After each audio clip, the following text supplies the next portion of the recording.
میرے علم میں آج تک کسی شخص کے ساتھی ایسے وفا شعار اور نیکوکار نہیں جیسے میرے ساتھی ہیں، اور نہ ہی کسی کے اہل بیت میرے اہل بیت سے زیادہ ثابت قدم نظر آتے ہیں۔ آپ لوگوں کو اللہ تعالیٰ میری طرف سے بہت بہت جزائے خیر عطا فرمائے۔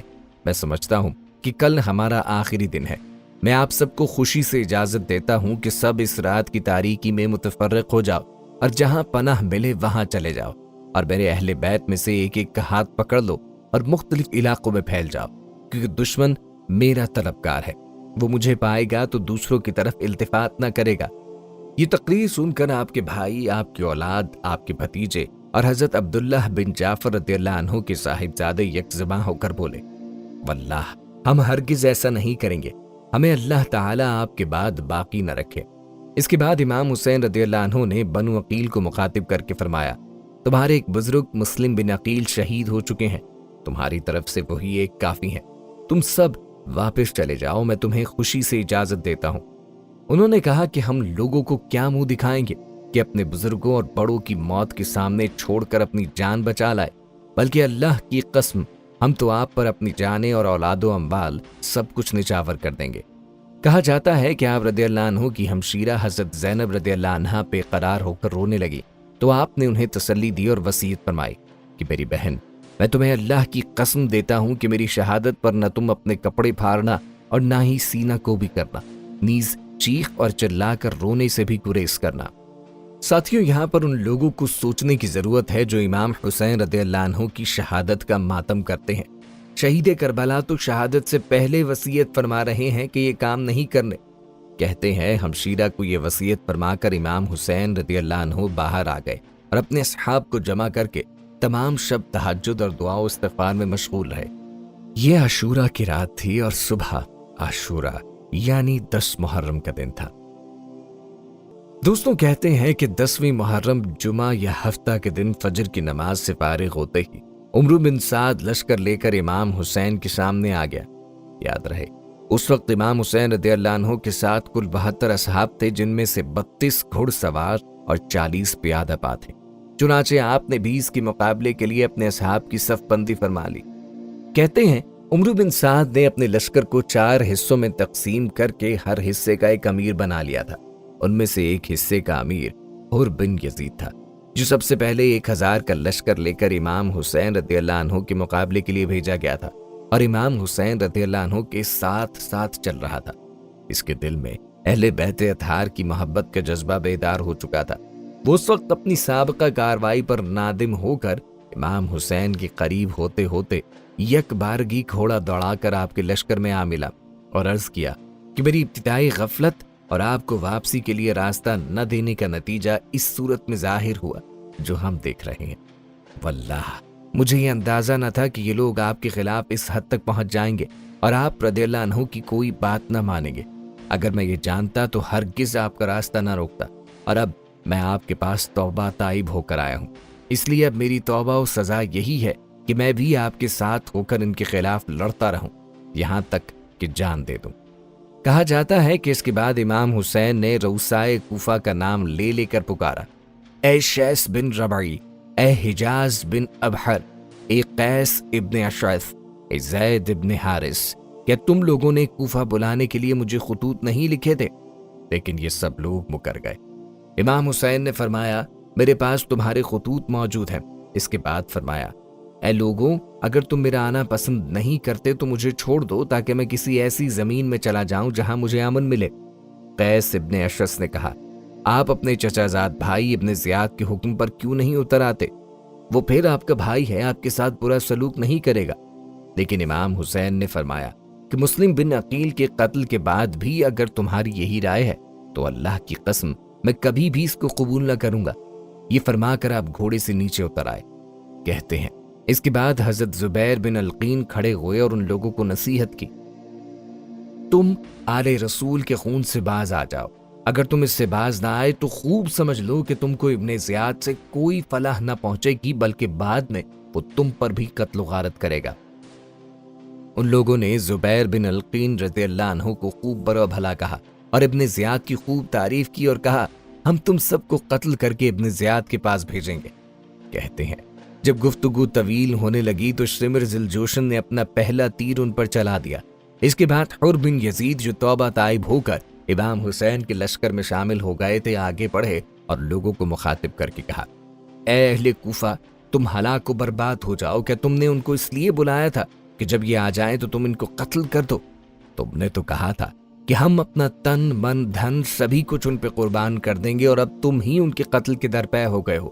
ان کو تم نے قیدیوں کی مثل بنا رکھا ہے اور دریائے فرات کا جاری پانی ان پر بند کر دیا ہے، جسے یہودی، نصرانی اور مجوسی سبھی پیتے ہیں، اور علاقے کے خنزیر اس میں لوٹتے ہیں۔ امام حسین اور ان کے اہل بیت پیاس سے مرے جا رہے ہیں۔ اگر تم نے اپنی اس حرکت سے توبہ نہ کی اور اس سے باز نہ آئے تو یاد رکھنا، کل قیامت کے دن میدان حشر میں اللہ تبارک و تعالی تمہارا پانی بند کر دے گا۔ کہتے ہیں حر بن یزید کی باتیں سن کر ان پر بھی تیر پھینکے گئے۔ وہ واپس آ گئے اور امام حسین کے آگے کھڑے ہو گئے۔ اس کے بعد تیر اندازی کا سلسلہ شروع ہو گیا۔ پھر گھمسان کی جنگ ہوئی، فریق مخالف کے بھی کافی آدمی مارے گئے۔ امام حسین رضی اللہ عنہ کے بعض رفقا بھی شہید ہوئے۔ حر بن یزید نے امام حسین رضی اللہ عنہ کے ساتھ ہو کر شدید قتال کیا اور بہت سے دشمنوں کو قتل کیا۔ اس کے بعد شمر نے چاروں طرف سے امام حسین اور ان کے رفقا پہ حملہ بول دیا، جس کا امام حسین اور ان کے رفقا نے بڑی بہادری کے ساتھ مقابلہ کیا۔ وہ کوفہ کے لشکر پر جس طرف سے حملہ کرتے میدان صاف ہو جاتا۔ ادھر دوسری طرف عمرو بن سعد نے جو کمک اور تازہ دم 500 گھڑ سوار بھیجے، وہ مقابلے پر آ کر ڈٹ گئے، لیکن امام حسین کے رفقا نے بھی ان کا نہایت جرت اور بہادری کے ساتھ مقابلہ کیا اور گھوڑے چھوڑ کر میدان میں پیادہ پا گئے۔ کہتے ہیں اس وقت بھی حر بن یزید نے دشمنوں سے سخت قتال کیا، لیکن اب دشمنوں نے خیموں میں آگ لگانا شروع کر دی تھی۔ اس گھمسان کی لڑائی کے نتیجے میں امام حسین کے اکثر و بیشتر ساتھی شہید ہو چکے تھے اور دشمن کے دستے آپ کے قریب پہنچ چکے تھے۔ روایت بتاتی ہیں کہ حضرت ابو شمامہ سعیدی رضی اللہ عنہ نے امام حسین رضی اللہ عنہ سے عرض کی کہ میری جان آپ پر قربان ہو، میں چاہتا ہوں کہ آپ کے سامنے قتل کیا جاؤں، لیکن دل یہ چاہتا ہے کہ ظہر کی نماز کا وقت ہو چکا ہے، نماز ادا کر کے اپنے پروردگار کے پاس جاؤں۔ امام حسین نے بآواز بلند اعلان کیا، جنگ ملتوی کر دی جائے تاکہ ظہر کی نماز ہم ادا کر لیں۔ گھمسان کی جنگ میں نماز ظہر کے اعلان کی طرف کون کان لگاتا؟ طرفین کی طرف سے شدید قتل و قتال برابر جاری رہا، یہاں تک کہ ابو شمامہ سعیدی رضی اللہ عنہ نماز کی حسرت دل ہی میں لیے شہید ہو گئے۔ لیکن امام حسین نے اپنے چند اصحاب کے ساتھ نماز ظہر صلاۃ الخوف کے مطابق ادا فرمائی۔ نماز ادا کر لینے کے بعد امام حسین نے پھر قتال شروع کر دیا۔ اب یہ لوگ آپ تک پہنچ چکے تھے۔ حنفی آپ کے سامنے آن کھڑے ہوئے اور سب تیر اپنے بدن پر کھاتے رہے، یہاں تک کہ زخموں سے چور ہو کر گر گئے۔ زبیر بن القین نے آپ کی مدافعت میں سخت قتال کیا، یہاں تک کہ وہ بھی شہید ہو گئے۔ اس وقت امام حسین رضی اللہ عنہ کے پاس بجز اپنے چند گنے چنے رفقا کے اور کوئی نہ رہا تھا، اور بچے کچے رفقا بھی خوب اچھی طرح سمجھ گئے کہ اب نہ امام حسین رضی اللہ عنہ کی ہم جان بچا سکتے ہیں اور نہ اپنی جان۔ اس لیے ہر شخص کی یہ خواہش ہوئی کہ میں امام حسین کے سامنے سب سے پہلے شہید کیا جاؤں۔ اس لیے ہر شخص نہایت شجاعت و بہادری کے ساتھ دشمن کا مقابلہ کرتا رہا۔ اسی اثنا میں امام حسین رضی اللہ عنہ کے بڑے صاحبزادے علی اکبر شیر پڑھتے ہوئے دشمن کی طرف بڑھے۔ اشعار کا ترجمہ یہ ہے: میں حسین بن علی کا بیٹا ہوں، رب کعبہ کی قسم ہم اللہ کے رسول کے بہت قریب ہیں۔ اتنے میں مراح بن منقذ آگے بڑھا اور ان کو نیزہ مار کے زمین پہ گرا دیا۔ پھر کچھ اور بدبخت آگے بڑھے اور لاش مبارک کے ٹکڑے ٹکڑے کر دیے۔ امام حسین رضی اللہ عنہ لاش کے قریب تشریف لائے اور فرمایا: اللہ تعالیٰ اس قوم کو برباد کرے جس نے تجھ کو قتل کیا۔ یہ لوگ اللہ تعالیٰ کے معاملے میں کیسے بے وقوف ہیں، تیرے بعد اب زندگی پر خاک ہیں۔ پھر ان کی لاش اٹھا کر خیمے کے پاس لائی گئی۔ عمرو بن سعد نے حضرت حسن کے بیٹے قاسم بن حسن کے سر پہ تلوار ماری، جس سے وہ زمین پہ گر پڑے اور ان کے منہ سے نکلا: اے میرے چچا حسین۔ امام حسین رضی اللہ عنہ نے بھاگ کر ان کو سنبھالا اور عمرو بن سعد پر تلوار سے جوابی وار کیا، جس سے کوہنی سے آگے اس کا ہاتھ کٹ گیا۔ امام حسین بھتیجے کی لاش اپنے کندھے پر اٹھا کر لائے اور اپنے بیٹے اور دوسرے اہل بیت کی لاشوں کے قریب لا کے رکھ دی۔ پیارے دوستو، اب امام حسین رضی اللہ عنہ تقریباً تنہا اور بے یار و مددگار رہ گئے۔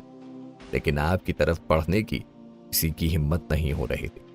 کافی دیر تک یہی کیفیت رہی کہ جو شخص بھی آپ کی طرف پڑھتا فوراً واپس لوٹ جاتا، اس لیے کہ کوئی بھی آپ کے قتل کا گناہ اپنے سر نہیں لینا چاہتا تھا۔ یہاں تک کہ قبیلہ کندہ کا ایک شقی القلب شخص مالک بن نصیر آگے بڑھا اور اس نے امام حسین رضی اللہ عنہ کے سر مبارک پہ حملہ کیا، جس سے آپ شدید زخمی ہو گئے۔ اس وقت آپ نے اپنے چھوٹے صاحبزادے عبداللہ بن حسین کو اپنے پاس بلایا اور ابھی اپنی گود میں بٹھایا ہی تھا کہ بنو اسد کے ایک بد نصیب شخص نے ان پہ ایک تیر چلایا، جس سے وہ بھی شہید ہو گئے۔ امام حسین رضی اللہ عنہ نے اپنے معصوم بچے کا خون دونوں ہاتھوں میں لے کے زمین پر بکھیر دیا اور اللہ تعالیٰ سے یوں دعا کی، اے اللہ تو ہی ان بدبخت اور ظالموں سے ہمارا انتقام لینا۔ کہتے ہیں کہ اب امام حسین رضی اللہ عنہ پیاس کی حد کو پہنچ چکے تھے۔ آپ پانی پینے کے لیے دریائے فرات کے قریب تشریف لے گئے، مگر حسین بن نمیر ایک ظالم شخص نے آپ کی طرف ایک تیر پھینکا جو آپ کے منہ پر جا کر لگا، جس سے آپ کے دہنے مبارک سے خون پھوٹنے لگا۔ اس کے بعد شمر ذوالجوشن 10 آدمی اپنے ساتھ لے کر امام حسین کی طرف آگے بڑھا۔ آپ اس وقت پیاس کی شدت سے نڈھال اور زخموں سے چور ہو چکے تھے، لیکن اس کے باوجود ان کا دلیرانہ مقابلہ کرتے رہے، اور جس طرف سے آپ آگے بڑھتے یہ سب کے سب وہاں سے بھاگتے نظر آتے۔ شمر نے جب یہ دیکھا کہ امام حسین رضی اللہ عنہ کو قتل کرنے میں ہر شخص لیت و لعل سے کام کر رہا ہے تو اس نے آواز لگائی کہ سب یک بارگی ان پہ حملہ کر دو۔ اس پر بہت سے بد نصیب آگے بڑھے اور نیزوں اور تلواروں سے یک بارگی امام حسین رضی اللہ عنہ پر حملہ کر دیا، اور اس طرح ان ظالموں کا دلیرانہ مقابلہ کرتے کرتے بالآخر امام حسین رضی اللہ عنہ نے جام شہادت نوش فرما لیا۔ ان للہ و انا الیہ راجعون۔ کہتے ہیں شمر بن ذوالجوشن نے خالہ بن یزید سے کہا کہ ان کا سر بدن سے جدا کر دو، مگر آگے بڑھتے ہی اس کے ہاتھ کانپ کر رہ گئے۔ پھر ایک اور بدبخت سنان بن انس آگے بڑھا اور اس نے یہ کارنامہ سے انجام دیا۔ بعد میں جب آپ کی لاش کو دیکھا گیا تو آپ کے بدن مبارک پر 33 زخم نیزوں کے، 34 زخم تلواروں کے اور متعدد زخم تیروں کے تھے۔ پیارے دوستو، روایات بتاتی ہیں کہ امام حسین رضی اللہ عنہ اور عام اہل بیت کے قتل سے فارغ ہو کر یہ ظالم اور بدبخت قسم کے لوگ آپ کے چھوٹے صاحبزادے علی اصغر کی طرف متوجہ ہوئے۔ شمر نے ان کو بھی قتل کرنا چاہا، مگر حمید بن مسلم نے کہا، سبحان اللہ، تم بچے کو قتل کرتے ہو حالانکہ وہ بیمار بھی ہے۔ شمر نے چھوڑ دیا۔ عمر بن سعد آگے بڑھا اور اس نے کہا کہ ان عورتوں کے خیموں کے پاس کوئی نہ جائے اور اس بیمار بچے کے در پہ کوئی نہ ہو۔ کہا جاتا ہے کہ ابن زیاد شقی کی طرف سے عمر بن سعد کو حکم تھا کہ قتل کے بعد امام حسین رضی اللہ عنہ کی لاش کو گھوڑوں کے ٹاپوں سے روندا جائے۔ اب اس کا وقت آیا۔ اس نے پکار کر کہا، اس کام کے لیے کون تیار ہے؟ 10 آدمی تیار ہوئے اور گھوڑے دوڑا کر جسم مبارک کو روندا گیا۔ کہتے ہیں جب جنگ کے خاتمے پر مقتولین اور شہداء کی تعداد شمار کی گئی تو امام حسین رضی اللہ عنہ کے اصحاب میں 72 حضرات شہید ہوئے اور عمر بن سعد کے لشکر کے 88 سپاہی مارے گئے۔ اور تاریخ بتاتی ہے کہ امام حسین رضی اللہ عنہ اور ان کے رفقا کو اہل غادریہ نے ایک روز بعد دفن کر دیا تھا۔ دوستو، روایات میں آتا ہے کہ خولہ بن یزید اور حمید بن مسلم حضرات اہل بیت کے سروں کو لے کر کوفہ روانہ ہوئے اور ابن زیاد کے سامنے پیش کیا۔ ابن زیاد نے لوگوں کو جمع کر کے سب سروں کو سامنے رکھا اور ایک چھڑی سے امام حسین رضی اللہ عنہ کے دہن مبارک کو چھونے لگا۔ حضرت زید بن ارقم سے رہا نہ گیا، وہ فوراً چلا اٹھے اور بولے، او بدبخت، ان مبارک ہونٹوں سے اپنی چھڑی ہٹا، قسم ہے اس ذات کی جس کے سوا کوئی معبود نہیں، میں نے رسول اللہ صلی اللہ علیہ وآلہ وسلم کو ان ہونٹوں کا بوسہ لیتے دیکھا ہے۔ یہ کہہ کر زار و قطار رونے لگے۔ ابن زیاد نے کہا کہ اگر تم سن رسیدہ بوڑھے نہ ہوتے تو میں تمہاری گردن بھی اڑا دیتا۔ حضرت زید بن ارقم رضی اللہ عنہ یہ کہتے ہوئے مجلس سے اٹھ کر باہر آ گئے، اے عرب کی قوم، آج کے بعد تم غلام ہو، کیونکہ آج تم نے سیدۃ النساء حضرت فاطمہ الزہرا رضی اللہ عنہا کے لخت جگر کو قتل کیا ہے اور مرجانہ کے بیٹے ابن زیاد کو اپنا امیر بنا لیا ہے۔ وہ تمہارے اچھے لوگوں کو قتل کرے گا اور شریر لوگوں کو اپنا غلام بنائے گا۔ تمہیں کیا ہوا کہ تم اس ذلت پہ راضی ہو گئے؟ پیارے دوستو، اہل کوفہ نے امام حسین رضی اللہ عنہ کو شہید کرنے کے بعد بھی جو کارنامے کیے وہ انتہائی شرمناک ہے۔ نواسہ رسول صلی اللہ علیہ وآلہ وسلم کی سر مبارک کو گلی گلی گھمایا اور اہل بیت کو اپنی قید میں رکھا۔ کہتے ہیں عمرو بن سعد 2 روز کے بعد بقیہ اہل بیت امام حسین رضی اللہ عنہ کی بیٹیوں، بہنوں اور بچوں کو ساتھ لے کر کوفے کے لیے نکلا ہی تھا کہ انہیں امام حسین رضی اللہ عنہ اور ان کے اصحاب کی لاشیں پڑی ہوئی نظر آئیں۔ عورتوں اور بچوں نے جب یہ منظر دیکھا تو کوہرام مچ گیا، وہ آسمان و زمین رونے لگ گئے۔ عمرو بن سعد نے جب اہل بیت کو ابن زیاد کے سامنے پیش کیا تو اس وقت امام حسین رضی اللہ عنہ کی ہمشیرہ حضرت زینب رضی اللہ عنہا نے بہت میلے اور خراب کپڑے پہن رکھے تھے اور ان کی باندیاں ان کے ارد گرد تھیں۔ وہ ایک طرف جا کر خاموش ہو کر بیٹھ گئیں۔ ابن زیاد نے پوچھا، یہ ایک طرف جا کر علیحدہ بیٹھنے والی کون ہے؟ حضرت زینب رضی اللہ عنہا نے کوئی جواب نہ دیا۔ ابن زیاد نے 3 مرتبہ اسی طرح دریافت کیا مگر حضرت زینب رضی اللہ عنہا اسی طرح خاموش رہیں۔ جب کسی باندی نے کہا کہ یہ زینب بنت فاطمہ ہے تو ابن زیاد بولا، شکر ہے اللہ کا جس نے تمہیں رسوا کیا اور قتل کیا اور تمہاری بات کو جھوٹا کیا۔ اس پر حضرت زینب رضی اللہ عنہا کڑکدار لہجے میں بولی، شکر ہے اس اللہ کا جس نے ہمیں محمد مصطفیٰ صلی اللہ علیہ وآلہ وسلم کے نسب سے شرف بخشا اور قرآن مجید میں ہمارے پاک ہونے کو بیان کیا۔ رسوا وہ ہوتا ہے جو اللہ تعالیٰ کی نافرمانی کرے۔ یہ سن کر ابن زیاد غصے سے بھڑک اٹھا اور کہنے لگا کہ اللہ تعالیٰ نے مجھے تمہارے غیظ سے شفا دی اور تمہارے سرکش کو ہلاک کیا۔ حضرت زینب رضی اللہ عنہا کا دل بھر آیا، وہ اپنے آپ کو سنبھال نہ سکیں، اسی لیے بے اختیار رونے لگی اور فرمانے لگی، اگر یہی تیری شفا ہے تو اسی کو اپنی شفا سمجھے رکھ۔ اس کے بعد ابن زیاد علی اصغر کی طرف متوجہ ہوا اور آپ کا نام پوچھا۔ علی اصغر نے بتایا کہ میرا نام علی ہے۔ ابن زیاد نے کہا، علی تو قتل کر دیا گیا ہے، لیکن علی اصغر رضی اللہ عنہ نے بتایا کہ وہ میرے بڑے بھائی تھے، ان کا نام بھی علی تھا، یعنی علی اکبر۔ ابن زیاد نے جب علی اصغر کو بھی قتل کرنے کا ارادہ کیا تو علی اصغر نے کہا، میرے بعد ان عورتوں کا کفیل کون ہوگا؟ ادھر حضرت زینب رضی اللہ عنہا جو ان کی پھوپھی تھیں ان کو لپٹ گئیں اور کہنے لگی، اے ابن زیاد، کیا ابھی تک ہمارے خون سے تیری پیاس نہیں بجھی؟ میں تجھے اللہ کی قسم دیتی ہوں کہ اگر تو ان کو قتل کرنا چاہتا ہے تو پھر ان کے ساتھ ہم سب کو بھی قتل کر دے۔ علی اصغر رضی اللہ عنہ نے کہا، اے ابن زیاد، اگر تیرے اور ان عورتوں کے درمیان کوئی قرابت ہے تو ان کے ساتھ کسی متقی، پرہیزگار اور صالح مسلمان شخص کو بھیجنا جو اسلامی تعلیمات کے مطابق ان کی رفاقت کرے۔ یہ سن کر ابن زیاد نے کہا، اچھا، اس لڑکے کو چھوڑ دو کہ خود ان عورتوں کے ساتھ جائے۔ کہتے ہیں اس کے بعد ابن زیاد نے جامع مسجد میں شہر والوں کو جمع کیا، نماز پڑھائی اور اس کے بعد ایک خطبہ دیا جس میں کہا کہ تعریف اس اللہ کے لیے ہے کہ جس نے حق کو ظاہر کیا، حق والوں کو فتح یاب کیا، امیر المومنین یزید بن معاویہ اور ان کی جماعت کو غالب کیا اور کذاب حسین بن علی اور اس کے ساتھیوں کو ہلاک کر ڈالا۔ کہا جاتا ہے کہ اس وقت مجمع میں مشہور صحابی حضرت عبداللہ بن عفیف ازدی رضی اللہ عنہ بھی موجود تھے جو جنگ جمل و صفین میں حضرت علی المرتضی رضی اللہ عنہ کی طرف سے شریک ہو کر اپنی دونوں آنکھیں کھو چکے تھے۔ ہمہ وقت مسجد میں پڑے رہتے اٹھ کھڑے ہوئے اور چلا کر کہا، اللہ کی قسم، اے ابن زیاد، کذاب ابن کذاب تو ہے، نہ کہ حسین بن علی۔ تم لوگ انبیاء علیہ السلام کی اولاد کو قتل کرتے ہو اور صدیقین کی سی باتیں بناتے ہو۔ کہتے ہیں حق کی بات سن کر ابن زیاد نے ان کو گرفتار کرنا چاہا، لیکن ان کے قبیلے کے لوگ چھڑانے کے لیے کھڑے ہو گئے، اس لیے ان کو چھوڑ دیا گیا۔ پیارے دوستوں، ابن زیاد کی شقافت نے اسی پر بس نہیں کیا بلکہ حکم دیا کہ امام حسین رضی اللہ عنہ کے سر کو ایک لکڑی پر رکھ کر کوفہ کے بازاروں اور گلی کوچوں میں سر عام گھمایا جائے تاکہ سب لوگ دیکھ سکیں۔ چنانچہ یہ سب کچھ بھی ہوا اور پھر اس کے بعد ابن زیاد نے امام حسین رضی اللہ عنہ اور آپ کے دیگر اصحاب کے سروں کو یزید کے پاس ملک شام بھیج دیا اور ان کے ساتھ اہل بیت کی عورتوں اور بچوں کو بھی قیدی بنا کر روانہ کر دیا۔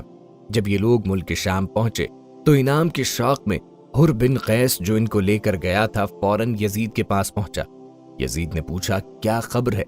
حر بن قیس نے میدان کربلا کے معرکے کی ساری تفصیل بتائی اور آخر میں کہنے لگا، امیر المومنین کو بشارت ہو کہ مکمل فتح حاصل ہوئی ہے، اہل بیت سارے کے سارے مارے گئے اور ان کی ساری عورتیں اور بچے قیدی بن کر حاضر ہوئے ہیں۔ کہتے ہیں یزید پلید نے جب یہ سنا تو اس کی آنکھوں سے آنسو بہنے لگے اور وہ حر بن قیس سے کہنے لگا، میں فقط تم سے اتنی ہی اطاعت چاہتا تھا کہ اہل بیت کو قتل کیے بغیر صرف گرفتار کر لیتے۔ اللہ تعالیٰ ابن زیاد پر لعنت کرے کہ اس نے ان عورتوں اور بچوں کے مردوں کو قتل کروا دیا۔ اللہ کی قسم اگر میں وہاں ہوتا تو انہیں معاف کر دیتا۔ اللہ تعالیٰ امام حسین رضی اللہ عنہ پر رحم فرمائے۔ یہ کہا اور حر بن قیس کو کوئی انعام نہ دیا۔ کہتے ہیں امام حسین رضی اللہ عنہ کا سر مبارک جب یزید کے سامنے رکھا گیا تو اس وقت اس کے بھی ہاتھ میں ایک چھڑی تھی۔ وہ اسے امام حسین رضی اللہ عنہ کے موتیوں جیسے دانتوں پر لگا کر حسین بن حمام کے اشعار پڑھ رہا تھا، جن کا ترجمہ یہ ہے، جب ہماری قوم نے ہمارے ساتھ انصاف نہ کیا تو پھر ہماری خونچکا تلواروں نے خود ہی انصاف کیا، جنہوں نے ایسے مردوں کے سر پھاڑ دیے جو ہم پر سخت تھے اور تعلقات قطع کرنے والے ظالم تھے۔ اتفاقاً وہاں ابو برزہ اسلمی رضی اللہ عنہ بھی موجود تھے۔ انہوں نے جب یہ دیکھا تو فرمانے لگے، اے یزید، تو اپنی چھڑی امام حسین رضی اللہ عنہ کے دانتوں پر لگاتا ہے، حالانکہ میں نے رسول اللہ صلی اللہ علیہ وآلہ وسلم کو ان ہونٹوں کا بوسہ لیتے ہوئے دیکھا ہے۔ اے یزید، قیامت کے دن جب تو آئے گا تو تیری شفاعت ابن زیاد ہی کرے گا، اور امام حسین رضی اللہ عنہ آئیں گے تو ان کی شفاعت نبی کریم صلی اللہ علیہ وآلہ وسلم کریں گے۔ یہ کہہ کر حضرت ابو برزہ اسلمی رضی اللہ عنہ مجلس سے نکل گئے۔ روایات بتاتی ہیں کہ جب یزید کی بیوی ہند بنت عبداللہ نے خبر سنی کہ امام حسین رضی اللہ عنہ شہید کر دیے گئے اور ان کا سر یزید کے دربار میں لایا گیا ہے، تو کپڑا اوڑھ کر باہر نکل آئی اور کہنے لگی، اے امیر المومنین، کیا رسول اللہ صلی اللہ علیہ وآلہ وسلم کے لخت جگر کے ساتھ یہ معاملہ کیا گیا ہے؟ اس نے کہا، ہاں، اللہ تعالیٰ ابن زیاد کو ہلاک کرے، اس نے قتل کرنے میں بڑی جلد بازی کا مظاہرہ کیا۔ ہند بنت عبداللہ یہ سن کر بے اختیار رو پڑی۔ اس کے بعد اہل بیت کی قیدی عورتیں اور بچے یزید کے سامنے لائے گئے اور سر مبارک مجلس میں رکھا ہوا تھا۔ امام حسین رضی اللہ عنہ کی دونوں شہزادیاں فاطمہ اور سکینہ پنجوں کے بل کھڑے ہو کر اپنے والد کا سر مبارک دیکھنا چاہتی تھیں، جبکہ یزید ان کے سامنے کھڑا ہو کر چاہتا تھا کہ وہ یہ سر نہ دیکھ سکیں۔ لیکن جب ان کی نظر اپنے والد کے سر مبارک پہ پڑ ہی گئیں تو وہ بے ساختہ رو پڑی، حتیٰ کہ ان کی رونے کی آواز سن کر یزید کے گھر کی عورتیں بھی چلا اٹھیں اور یزید کے محل میں ایک ماتم کا سما بند کیا۔ یزید کے دربار میں اہل بیت اور یزید کی گفتگو بھی ہوئی، جسے ویڈیو کی طوالت کے پیش نظر شامل نہیں کیا گیا۔ البتہ یزید کی زود و پشیمانی اور اہل بیت کی مدینہ رخصتی کا ذکر کرتے ہیں، کیونکہ اس کا تذکرہ زیادہ ضروری ہے۔ دوستوں، بعض روایات میں آتا ہے کہ شروع میں یزید امام حسین رضی اللہ عنہ کے قتل پہ راضی تھا، اسی لیے جب ان کا سر مبارک لایا گیا اس نے خوشی کا اظہار بھی کیا، لیکن اس کے بعد جب یزید کی بدنامی سارے عالم اسلام میں جنگل کی آگ کی طرح پھیل گئی اور تمام دنیا کے مسلمان اسے مبغوض ترین شخص سمجھنے لگے، تو اپنے کیے پر بہت نادم ہوا اور کہنے لگا، اے کاش میں مشقتیں برداشت کر لیتا، لیکن امام حسین رضی اللہ عنہ کو اپنے ساتھ گھر میں رکھتا اور ان کو اختیار دے دیتا کہ وہ جو چاہیں کریں، اگرچہ میرے اس اقتدار کو نقصان ہی کیوں پہنچتا، اس لیے کہ رسول اللہ صلی اللہ علیہ وآلہ وسلم کا، ان کا اور ان کی قرابت کا یہی حق تھا۔ اللہ تعالیٰ ابن مرجانہ پہ لعنت کرے، اس نے ان کو مجبور کر کے قتل کر دیا، حالانکہ انہوں نے یہ کہا تھا کہ مجھے یزید کے پاس جانے دو یا کسی سرحدی مقام پہ پہنچا دو، مگر اس نالائق نے قبول نہ کیا اور ان کو قتل کر کے سارے دنیا کے مسلمانوں میں مجھے مبغوض ترین شخص ٹھہرا دیا، ان کے دلوں میں میری عداوت کا بیج بو دیا، اب ہر نیک و بد مجھ سے بغض رکھنے لگ گیا ہے، اللہ تعالیٰ کی لعنت ہو ابن مرجانہ پر۔ اس کے بعد یزید نے ارادہ کیا کہ اہل بیت کو مدینہ منورہ واپس بھیج دیا جائے، اسی لیے اس نے حضرت نعمان بن بشیر رضی اللہ عنہ کو حکم دیا کہ وہ ان کے لیے ان کی شان کے مناسب ضروریات سفر مہیا کرے، ان کے ساتھ کسی امانت دار، متقی و پرہیزگار آدمی کو بھیجے، نیز ان کے ساتھ ایک حفاظتی دستہ فوج کا بھی روانہ کر دے جو ان کو مدینہ منورہ تک حفاظت اور خیریت کے ساتھ پہنچائے۔ اس کے بعد یزید نے امام علی اصغر کو رخصت کرنے کے لیے اپنے پاس بلایا اور ان سے کہا، اللہ تعالیٰ ابن مرجانہ پہ لعنت کرے، اللہ کی قسم اگر میں خود اس جگہ ہوتا تو امام حسین رضی اللہ عنہ جو کچھ کہتے میں اسے قبول کر لیتا، اور جہاں تک ممکن ہوتا میں انہیں ہلاک ہونے سے بچاتا، اگرچہ مجھے اس کام کے لیے اپنی اولاد کو ہی کیوں نہ قربان کرنا پڑتا، لیکن جو کچھ مقدر تھا وہ ہو گیا۔ صاحبزادے، تمہیں جب کوئی ضرورت ہو مجھے خط لکھنا، اور میں نے ساتھ تمہارے جانے والوں کو بھی یہ ہدایت کر دی ہے۔ پیارے دوستوں، یزید کی زود و پشیمانی اور بقیہ اہل بیت کے ساتھ بظاہر اکرام کا معاملہ محض اپنی بدنامی کا داغ مٹانے کے لیے تھا، یا حقیقت میں اسے کچھ اللہ تعالیٰ کا خوف اور آخرت کا خیال آ گیا تھا؟ یہ تو دلوں کے بھید جاننے والی علیم بذات الصدور ذات ہی جانتی ہے۔ اگر تاریخ بتاتی ہے کہ یزید کے اس کے بعد بھی سب اعمال اور کارنامے سیاہکاریوں اور بدکاریوں سے ہی لبریز ہیں۔ بہرکیف دوستو، اس کے بعد اہل بیت اپنے محافظ شخص کی حفاظت میں مدینہ منورہ کی طرف روانہ ہو گئے۔ اس نے راستے میں ان کی بڑی ہمدردی سے خدمت کی۔ وہ شخص رات کو ان کی سواریاں اپنے سامنے رکھتا، اور جب کسی منزل پہ یہ اترتے تو وہ ان سے علیحدہ ہو جاتا اور اپنے چاروں طرف پہرا دیتا، اور ہر وقت ان کی ضروریات کو دریافت کر کے پورا کرنے کا اہتمام کرتا، یہاں تک کہ یہ سب حضرات خیر و عافیت کے ساتھ مدینہ پہنچ گئے۔ یہ تھی ہماری آج کی ویڈیو، جس میں واقعہ کربلا کا مکمل نقشہ آپ کے لیے کھینچا گیا۔ جانے سے پہلے ہماری اس ویڈیو کو آپ نے شیئر لازمی کرنا ہے۔ پیارے دوستوں، ہم یہ امید کرتے ہیں کہ آپ کو ہماری آج کی یہ ویڈیو ضرور پسند آئی ہوگی۔ اگر آپ کو ہماری آج کی یہ ویڈیو پسند آئی ہے تو سب سے پہلے اس کو لائک کریں اور اپنی رائے کا اظہار کمنٹس سیکشن میں لازمی کریں۔ آخر میں آپ سے ایک بار پھر درخواست ہے کہ آپ ہمارے چینل الخیر کو ضرور سبسکرائب کر لیں، اور ساتھ ہی لگے گھنٹی کے بٹن کو بھی کلک کریں، تاکہ آپ کے پاس ہماری آنے والی مزید ویڈیوز کا نوٹیفیکیشن بر وقت ملتا رہے۔ اللہ تعالیٰ آپ کو اپنی حفظ و امان میں رکھے، آمین۔